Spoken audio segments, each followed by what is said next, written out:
أن الأمن هو الذي طلب من اتحاد الكرة تأجيل المباراة، الذي قال منذ سطور قليلة أن الأهلي مسؤول عنه.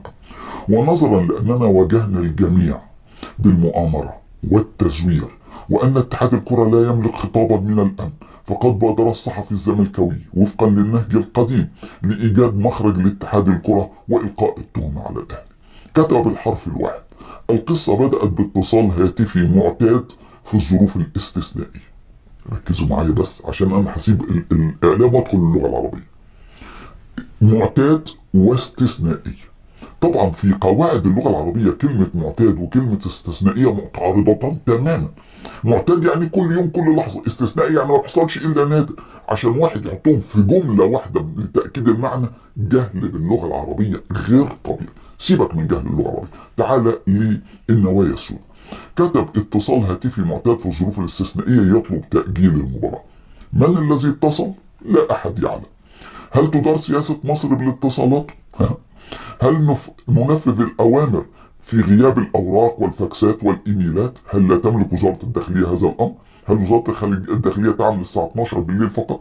بالطبع محاولة فقيرة وحقيرة لإخفاء التزوير وإخفاء عدم وجود خطاب للأمن، بل عدم وجود أي طلب أساسا من الأمن للتأجيل.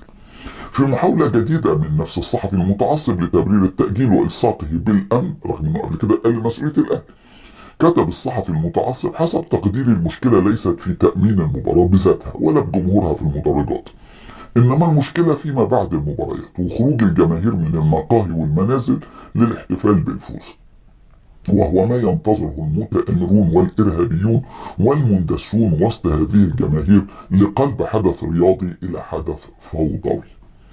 صانع الفتنة هو صانع الفتنة كتب إن المشكلة في خروج الجماهير من المقاهي والمنازل للاحتفال بالفوز، وهو ما ينتظره المتآمرون. الله، هم المتآمرون دول كانوا متفقين مع الأمن في كأس الأمم الإفريقية اللي نظمتها مصر بحضور 70,000 متفرج إن هم يسكتوا وما يعملوش فتنة لما الجماهير تطلع؟ ولا المنتظرين مستنين الماتش ده؟ ولا المتآمرين دول كانوا أطيب خلق الله لما الزمالك لعب نهائي الكونفدرالية مع نهضة بركان في حضور 30,000؟ ولا برضو كانوا طيبين مع الأمن؟ ولا المتآمرين دول عملوا إيه في نهائي الكاس لما الزمالك لعب مع بيراميدز ب20,000 وجماهير الزمالك احتفل احتفال تاريخي في القاهرة بالكاس؟ إيه؟ كان المتآمرين دول غايبين شوية؟ كانوا بعافية؟ طيب بعد السوبر بتاع الاهلي والزمالك اللي حضروا 10,000، مش جمهور الاهلي نزل احتفل؟ ايه اللي حصل؟ المتآمرين كانوا نايمين؟ طيب لما جمهور الزمالك راح اكتر من 3000 واحد لمطار القاهره لاستقبال فريق الزمالك بطل افريقيا لليد، كانوا المتآمرين ايه؟ اغبياء؟ سبحان الله سبحان الله، فعلا متآمرين على قد ايدينا. سعي الإعلام لتحطيم الأهلي سياسة ضخمة في كل الصحف والمؤسسات والقنوات. خدوا بالكم، في آخر 70 سنة بين كل 10 يتولوا رئاسة قسم رياضي أو مسؤولية رياضية في الإعلام لازم يكون زملكاوي. من أول ما محمد لطيف عمل التلفزيون، وفهمي عمر عمل الراديو والإذاعة، التلفزيون الرياضة هنا والرياضة هنا، وشفنا الموال ما بيخلصش. قناة النيل للرياضة بتكشف الفضيحة. المهم، في ظل الانحرافات ومحاولة إلصاق عملية التأجيل المفضوحة بإشعال الفتنة، خرج علينا الصحفي العجوز حسن المستكاوي على الهوى عشان يهاجمني. زمالة 45 سنة رماها في الأرض، رغم إن أنا شفته وهو لسه شاب صغير في الجامعة سنة 1975 في بيت والده في المعادي، لما كان والده بيكلفني أترجم له كتب عن الألعاب وأديها له وهو ينشر هذه الكتب بأسلوبه الرقيق. عموما كلنا عارفين إن حسن المستكاوي دخل مجال الإعلام عشان أبوه نجيب المستكاوي. مستكاوي قال عني إيه بقى؟ اتفرجوا دلوقتي ونرجع، ثواني اتفرجوا ونرجع. الشياطين عمالة تغذي الاعتقاد دي. يعني هو اخونا اللي قاعد في قطر ده افتكر فجأة النادي الاهلي، يعني حب النادي الاهلي تاني فجأة، يعني ما كان ناسيه، لكن هي شغلته كده. المستكاوي قال عني في شياطين عمالة تغذي الاحتقان ده. اخونا اللي قاعد في قطر ده افتكر فجأة النادي الاهلي، يعني حب النادي الاهلي تاني فجأة، حب النادي الاهلي تاني فجأة، يعني ما هو كان ناسيه، لكن هي شغلته كده. انا مش هرد على المستكاوي بالكلام ولا بالرأي، ولا هأعيب فيه خالص فيما يقول وفيما يقبض وفيما يحصل على أموال. أنا هقدم لكم الدليل على أن حسن المستكاوي من أجهل من أمسك بالقلم في تاريخ الإعلام الرياضي المصري، ولولا الوراثة والواسطة كان طلع معاش موظف في الشهر العقاري. في الأهرام على فكرة كانوا مسمينه إيه؟ كانوا مسمينه لا معلومة، زمايله هم اللي كانوا مسمينه إلا معلومة.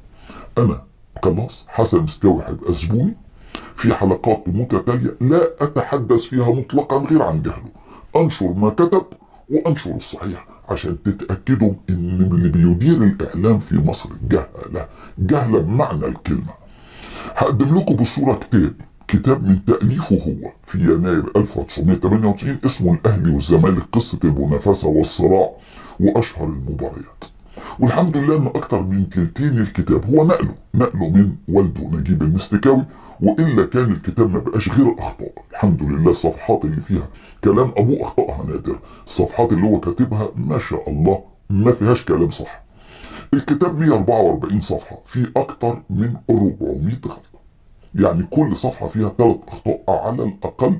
لا كل صفحة ايه ده، احنا شلنا صفحات نجيب المستكاوي، كل صفحة فيها مثلا 10 اخطاء 20 خطأ، يا اما اخطاء معلوماتيه، يا اما اخطاء تاريخيه، يا اما نسف للحقائق والارقام.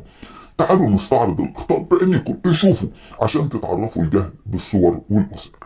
هاخد صفحتين بس، صفحه 79 واول سطور في صفحه 80 عشان نشوف البلاوي والفتاوي والجهل بتاع حسن المستكاوي. كاتب تحت عنوان الفصل السادس 13 مباراه في كأس مصر، كاتب ان اول لقاء كان في موسم 43-44، التقى الفريقان في الدور 33-34، التقى الفريقان في الدور النهائي قبل النهائي وفاز الزمالك 3-0، سجل الاهداف مصطفى كامل هدفين والسكري هدفا. يبقى يا جماعة لازم نركز، المستكاوي قال ان اول مباراة كانت في نصف نهائي 33-34، وان اول فوز في تاريخ كاس مصر كان للزمالك وكمان 3-0. وادي اسماء الهدافين عشان تعرفوا انه عارف كل حاجه. تعالوا نشوفوا الجهل واخفاء الحقائق وتزوير الحقائق عشان يخلي الزمالك عنده اول فوز. تعالوا نشوف الاهرام جورنانه في يوم الجمعه 20 ابريل 1928، يعني قبل 6 سنين الماتش بتاعه. كان لو مستكاوي كلف نفسه يروح بس الارشيف كانش غلط، لكن الجهله بيكرهوا البحث. كاس مصر اتلعب يوم 20 ابريل 1928 في النهائي بين الاهلي والزمالك، وجورنان الاهرام قدامكم. اليوم التالي الاهلي يفوز بكأس فاروق. تبارى امس نادي الاهلي والمختلط على كأس التفوق المصري للامير المحبوب فاروق بارض الترسانة، واسفرت النتيجة بتفوق الاهلي باصابة محمود مختار اللي هو التتش، ونال الاهلي الكأس. يبقى اول ماتش في كأس مصر كان 1928، واول فوز كان للاهلي. الله يكون في عون الناس اللي بيصدقوا المستكاوي وبيمشوا ورا جهله. المباراة الثانية كانت 26 مايو 1931. الله، ده بيقول 34، لا ده قبلها، دي تاني ماتش قبليها، يعني مش ماتش واحد، ده التاني. وبرضه كان في نهائي الكاس. يعني لو المحروس رجع بس لكشف المباريات النهائية اللي بيزوق بتحط من يوم قبل كل مباراة نهائية.